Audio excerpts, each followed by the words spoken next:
So hello guys, कैसे हो आप? I hope you will be helpful and you will be happy.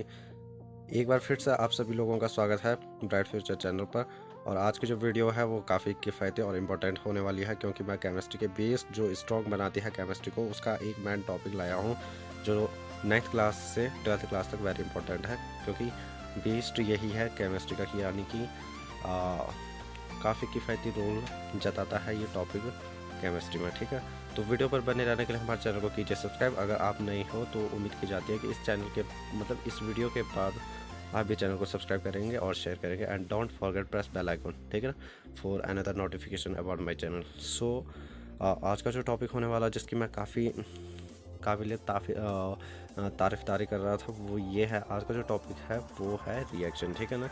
और ये काफ़ी मतलब आई थिंक बहुत ज़्यादा इम्पोर्टेंट है केमिस्ट्री, मतलब बहुत ज़्यादा इम्पोर्टेंट है, क्योंकि बिना रिएक्शन के हमारी केमिस्ट्री स्ट्रॉन्ग नहीं हो सकती।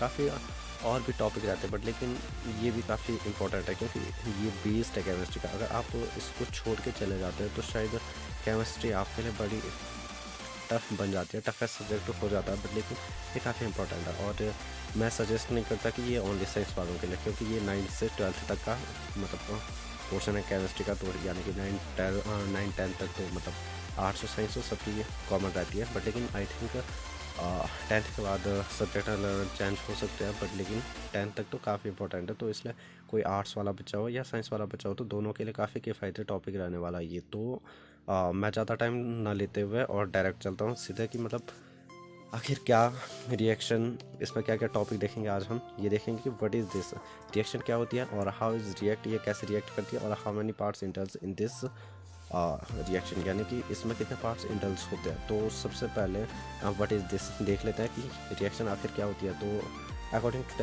डेफिनेशन ऑफ रिएक्शन क्या बता रहा है, definition of reaction mixing two reagent and making a new product, this all process is called reaction. यानी कि ये माई सेल्फ डेफिनेशन है रिएक्शन की, यानी कि मेरे द्वारा बनाई गई जो परिभाषा है वो क्या कहती है कि मिक्सिंग टू रिएजेंट, यानी कि दो रिएजेंट मिलकर के अगर एक प्रोडक्ट बनता है तो this all process call reaction. ठीक है, तो हिंदी में कहे रिएजेंट यानी कि अभिकारक। ठीक है, दो अभिकारकों को मिलकर अगर उत्पाद का निर्माण होता तो इस क्रिया को क्या कहते हैं, अभिक्रिया कहते हैं। ठीक है, तो आज आ, ये तो डेफिनेशन था। और लेट्स नो बाय डायग्राम, अब हम जान लेते हैं कि डायग्राम से कि कैसे क्या होती है ये रिएक्शन, यानी किस प्रकार से डायग्राम आई थिंक कि मतलब डायग्राम काफ़ी इफेक्टिव रहता है किसी भी चीज़ को समझाने के लिए। तो मैंने डायग्राम भी बनाया है अपने खुद के तरीके से कि मतलब कैसे मैं आपको ज़्यादा से ज़्यादा एक्सप्लेन करवा सकूँ, ज़्यादा से ज़्यादा समझा सकूँ और इसके बारे में। ठीक है, तो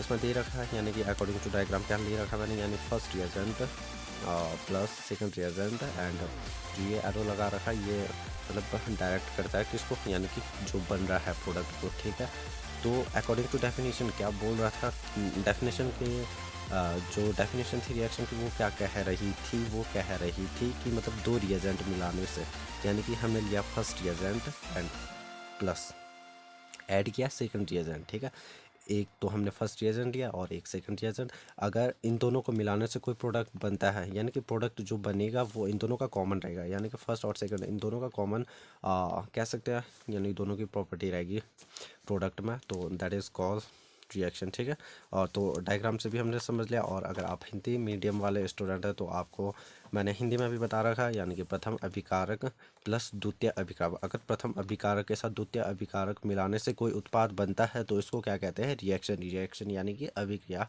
कहते हैं। ठीक है, तो अब तो आई होप यानी कि जो डेफिनेशन थी और डायग्राम के द्वारा आप समझ ही गए होंगे रिएक्शन क्या होती है। ठीक है, अब जब समझ गए हैं तो उसके साथ हम एक एग्जांपल भी समझ लेते हैं कि आखिर क्या होता है। ठीक है, तो एग्जांपल लिया है हमने Na+Cl, यानी कि इसको ये फर्स्ट रिएजेंट है और ये कौन सा रिएजेंट, ये सेकंड रिएजेंट है। ठीक है, ये फर्स्ट रिएजेंट है और ये सेकंड रिएजेंट है, और इन दोनों को ऐड किया तो हमें क्या मिला, NaCl, यानी कि ये क्या मिला, प्रोडक्ट मिला। ठीक है, और प्रोडक्ट यानी कि ये क्या था, ये था सोडियम और ये था क्लोरीन। ठीक है, सोडियम और क्लोरीन को मिलने से क्या बना, सोडियम क्लोराइड मिला, यानी कि इसको जो क्या बोलते हैं, Na किसका सिंबल रहता है, सोडियम का, ठीक है। तो अगर आप इन सिंबल के बारे में नहीं जानते तो कमेंट में ऐड कर दीजिए और कमेंट में लिख दीजिए कि मतलब आप इन साइन के बारे में अभी उतना नहीं जानते, तो मैं इन साइन और सिंबल के बारे में अभी एलिमेंट के जो जितने भी पीरियोडिक टेबल के जो एलिमेंट है उसके बारे में पूरा क्लियरली बता लूँगा दूसरी वीडियो में। बट लेकिन अगर आप जानते हैं तो तब ठीक है, तब कोई दिक्कत नहीं है। तो यानी Na+Cl मिलके क्या बना, NaCl, यानी कि सोडियम और क्लोरीन मिलके क्या बना, सोडियम क्लोराइड बना, ठीक है। तो वैसे ही सेकंड में हमने सोडियम लिया और ब्रोमीन लिया, तो इन दोनों को मिलके क्या बना, NaBr, यानी कि ये नॉर्मल ही रिएक्शन ले रखी ताकि आपको कोई दिक्कत ना हो, ठीक है। तो धीरे धीरे चलेंगे ताकि आप पूरा समझ सके टॉपिक को, ठीक है। तो हमने दो रिएक्शन देखी, वो क्या थी, यानी ये ओनली सॉल्ट निर्माण की रिएक्शन है, यानी कि सॉल्ट कैसे बनता है इसके बारे में। ये बेसिक से बेसिक रिएक्शन है जो बताती है कि सॉल्ट का निर्माण कैसे होता है, ठीक है। सॉल्ट का आ, जो सॉल्ट बनता है वो कैसे बनता है। अब इतना तो हमने समझ लिया, ठीक है। अब आगे चलते हैं, आगे क्या है, आगे और भी ज़्यादा इंपॉर्टेंट है क्योंकि नाइन्थ और टेंथ के लिए, सॉरी ट्वेल्थ के लिए तो नहीं, नाइन्थ एंड टेंथ के लिए काफ़ी इंपॉर्टेंट टॉपिक है।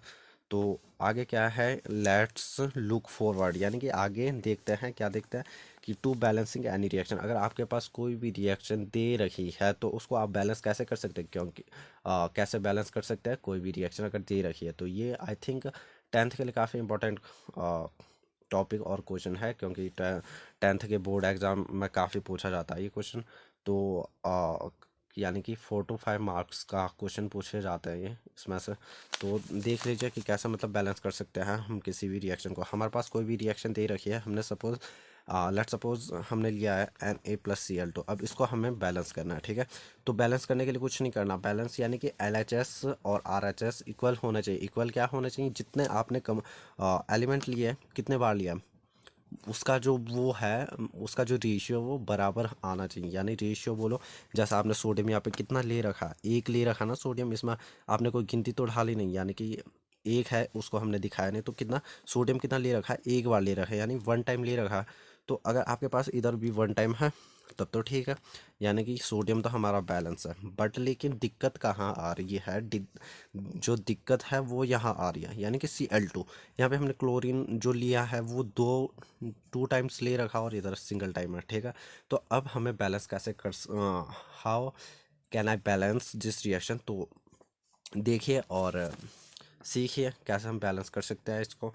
तो आ, कैसे बैलेंस करना है, इससे पहले यानी कि सबसे नॉर्मल ट्रिक जो मैं आपको बता रहा हूँ, आज तक किसी ने नहीं बताई होगी, वो इस टाइप से है। यानी कि आ, आपको क्या करना है, आपको सबसे पहले जो जो एलिमेंट दे रखे हैं उसको लिखो, ठीक है।